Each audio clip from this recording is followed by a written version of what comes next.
À l'époque où Henri Desroches me chargeait de lecture, l'une des premières choses qu'il m'est mis entre les mains, c'est les numéros de la revue.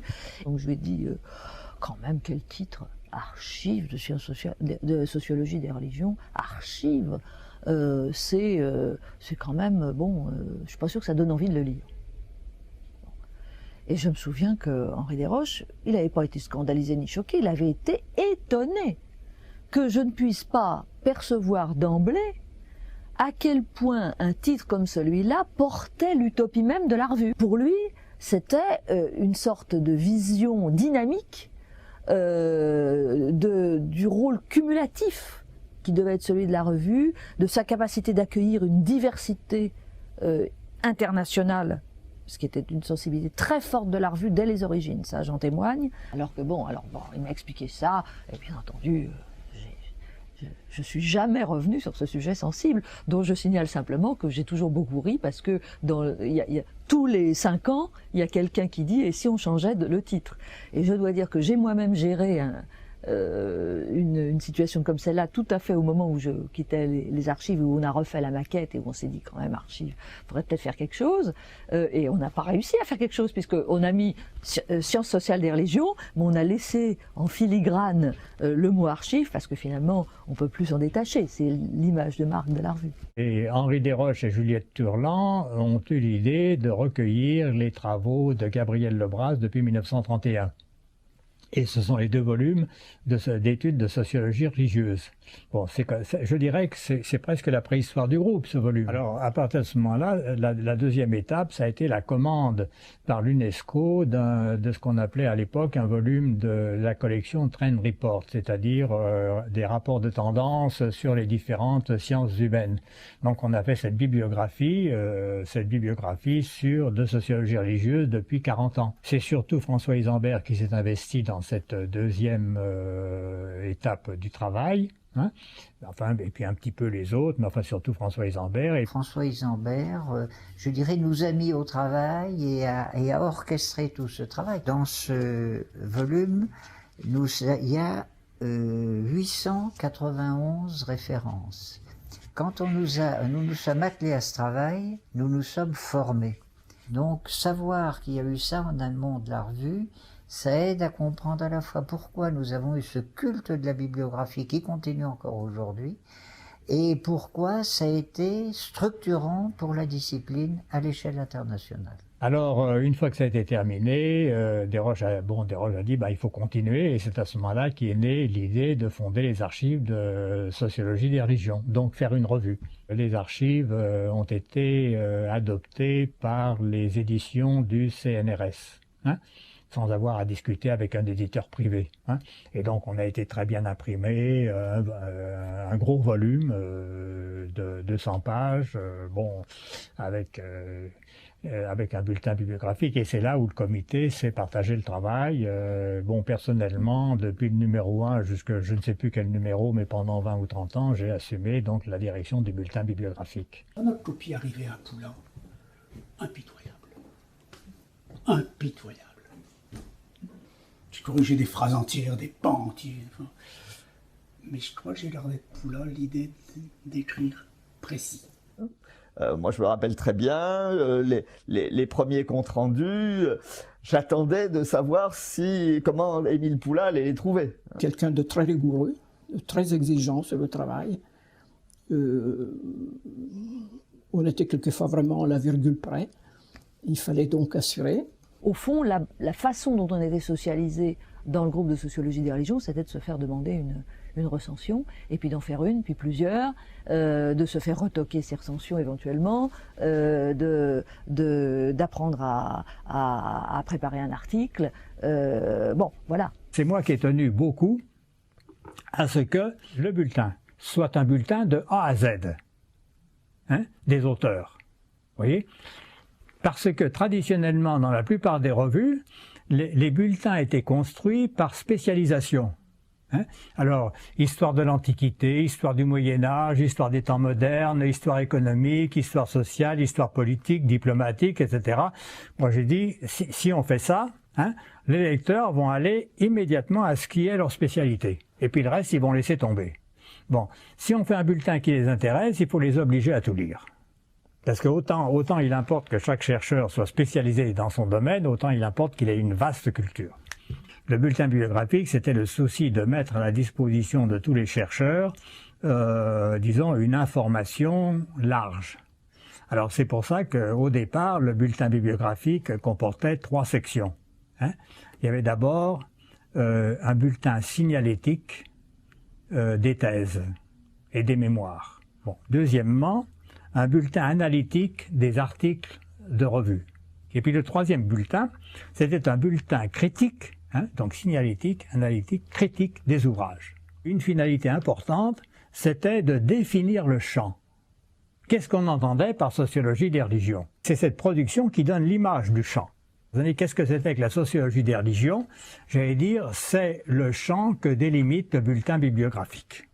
Alors à partir de là, bien sûr, il se convient d'analyser cette production, hein, et de voir pourquoi nous avons retenu ou écarté tel ou tel ouvrage. Vous voyez ? François Isambert ou Paul Ladrière étaient très sensibles à cette ouverture de la revue vers les questions de la sociologie générale pour y inscrire en quelque sorte l'objet religion, ce qui est une position qui a toujours été plutôt la mienne. Et puis il y avait ceux qui voulaient en faire une revue savante, érudite, sur les questions touchant à la religion, dans une perspective très pluridisciplinaire d'ailleurs, mais avec une forte insistance sur l'histoire, et qui était plus sensible au caractère d'outils du bulletin bibliographique qui pouvaient justifier par exemple d'y donner sa place à une littérature plus centrée sur la théologie, ou plus, mais qui au second degré en quelque sorte fournissait la matière et offrait l'occasion aux spécialistes des sciences sociales des religions de réfléchir sur les productions savantes de ces religions elles-mêmes. C'est un peu caricatural de mettre des noms, mais je pense que c'était plutôt, par exemple, clairement, plutôt la disposition d'esprit d'Émile Poulain. Je pense que Jean Séguy était à la recherche d'un équilibre entre les deux. Je veux dire que sa propre disposition érudite, son intérêt pour les productions de la théologie, comme sociologue, mais son intérêt pour la sociologie de la théologie ou pour la sociologie de la spiritualité pouvait le conduire à envisager une ouverture du bulletin vers des ouvrages qui étaient des ouvrages permettant à l'exercice de la recension de faire apparaître un certain nombre de questions. Mais il était sans doute moins branché sur les questionnements de la sociologie générale que quelqu'un comme Isambert. Il y a eu un certain nombre de débats, et en particulier des débats sur qu'est-ce qu'on commande comme livre à partir de là. Et comme la production augmentait, ça devenait de plus en plus difficile de faire le tri. Et là, il y a eu des frottements autour de, au fond, est-ce qu'on veut un bulletin purement sociologique en éliminant toute une tradition historiographique liée justement à cette histoire religieuse, par exemple? Certains l'auraient voulu. Ou bien est-ce qu'au contraire on maintient et on discute avec cette tradition? Voilà, ça a donné lieu à quelques vraies discussions. Mais enfin, c'était pas violent, c'était des discussions intellectuelles, bon, quelquefois un petit peu âpres, mais bon, qui avaient vraiment une vertu de faire avancer la réflexion sur l'identité même qu'on voulait donner à cette revue. Il y a eu souvent dans cette remarque faite entre nous, qu'est-ce qu'il y a de plus intéressant dans les archives, dans ce que nous, pour être plus précis, de ce que nous écrivons dans les archives, c'est le bulletin bibliographique. C'est que nous avons souvent remarqué que les idées les plus percutantes, ce qui pouvait le plus animer la recherche pour l'avenir et tout ça, se trouvait dans nos recensions. C'est là qu'on se lâche, comme disent les jeunes d'aujourd'hui.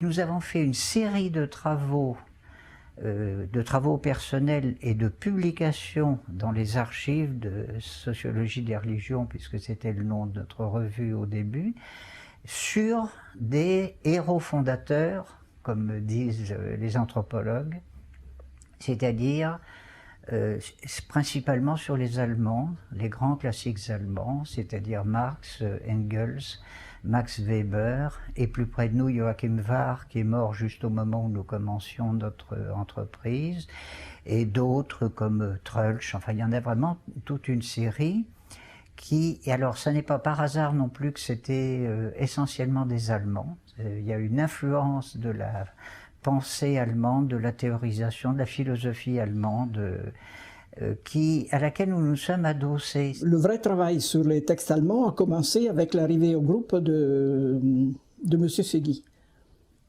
Ça se situait en 1963, je crois.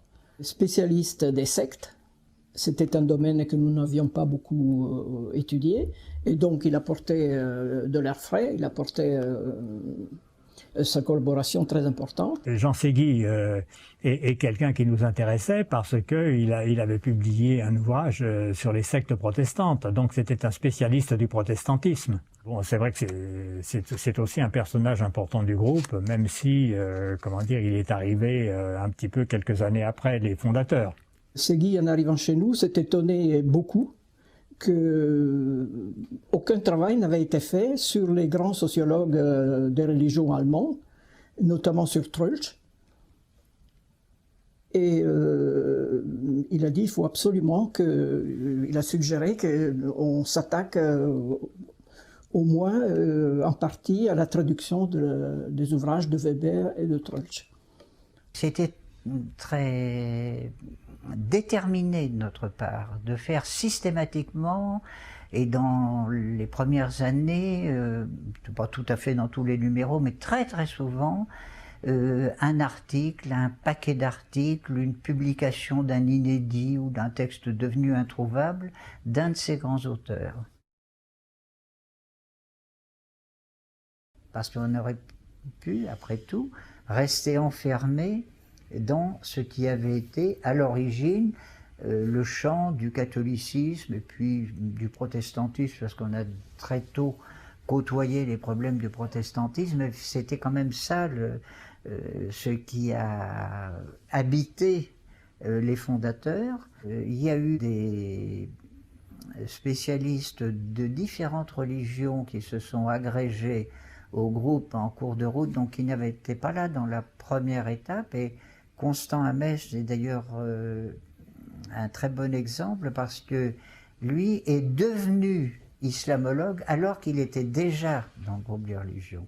Un des souvenirs principaux de cette époque, c'est une grande enquête que Jacques Maître faisait avec plus ou moins la bénédiction de l'évêché, plus ou moins un certain nombre de prêtres, sur une grande enquête sur les prêtres dans les campagnes françaises. Bon, je crois que ça donne un petit peu, c'est un exemple assez significatif parce que ça donne bien le ton de ce qu'était le groupe de sociologie des religions à l'époque, et aussi d'une certaine façon la revue, quoi. Les préoccupations étaient au niveau de l'Hexagone, quoi. Et en gros, même, je dirais, le catholicisme ou le christianisme, c'est-à-dire catholicisme, protestantisme et même judaïsme, tout ça existait dans l'Hexagone, donc c'était ça la préoccupation. L'islam dans l'Hexagone, ça n'existait pas. L'islam a pénétré dans l'archive de sciences sociales et religions exactement au même moment, et je dirais dans les mêmes conditions que partout ailleurs en France. Donc à partir du numéro de 1983, donc, qui est un dossier spécial, on trouve le nom de Yann Richard, qui travaillait sur l'Iran, Marc Gaboriau, Ceci en Désian, moi-même et Jean-François Clément. Et on voit que dans la suite, Marc Gaboriau, donc, qui y a participé, a fait partie du comité de rédaction dans les années qui ont suivi, pas immédiatement, mais assez rapidement. Et à partir de ce moment-là, à travers la présence de Marc Gaboriau, puis il y a eu également, pendant très peu de temps, mais quand même, la présence de Jean-Louis Triot. Il y a eu là une entrée de l'islam, à la fois dans le monde asiatique, avec Jean-Louis Triot, c'était également l'Afrique. Donc il y a eu une entrée de l'islam à l'intérieur du comité de rédaction. Bon, alors, quand je suis arrivée, j'étais la première à travailler, à me spécialiser dans l'étude du judaïsme, mais pas du judaïsme en tant que religion, mais sur les populations juives. Hein. En fait, l'équipe vraiment stable était formée de finalement, dans les années 70, par Régine Azria et Martine Cohen. Un groupe qu'on a fini par appeler Judaïcité contemporaine. J'ai apporté quelque chose, un regard sur un autre groupe qui n'est pas de population, qui n'est pas seulement religieux, mais aussi culturel et historique. On est arrivé comme ça à un groupe qui est très diversifié par les champs d'études, par les trajectoires intellectuelles. Nous avons eu aussi l'arrivée de M. de Conchy, de Jean-Pierre de Conchy, qui lui était rattaché à l'école, déjà à l'époque à l'école pratique des hautes études. Son domaine était plutôt le domaine de la psychosociologie. Tout ce qui relevait du modernisme, de l'Église au siècle dernier, notamment le catholicisme, c'était Poulain. Bon. Tout ce qui relevait de ce qui était plus sondage, opinion, enquête, tout cela, c'était Jacques Maître. Toujours avec beaucoup de panache. Tout ce qui touchait à l'islam était déjà orienté vers quelqu'un d'extrêmement futé, mais un peu en retrait, qui était Constant Hamès. Tout ce qui touchait au judaïsme était, mais je ne sais plus l'ordre, plutôt orienté vers Doris Ben-Simon et vers Jacques Ludwirth. Jacques Ludwirth, Ange d'Art aussi. Hein. Vous voyez, je suis dans la béatitude des souvenirs. Le groupe de sociologie des religions, c'était une collection d'individualités fortes, pas forcément compatibles, qui avaient trouvé un mode de cohabitation parce qu'ils se respectaient très fortement. Ce qui était intéressant, c'était ça. On ne peut pas dire qu'ils s'entendaient, c'est faux. C'est faux, ils ne s'entendaient pas. Mais ils se respectaient. Ils se respectaient intellectuellement, ils se respectaient humainement. Ils avaient des points de vue théoriques, des approches méthodologiques, des intérêts scientifiques, des choix personnels, qui dans un domaine comme celui-là sont très importants, des choix politiques différents.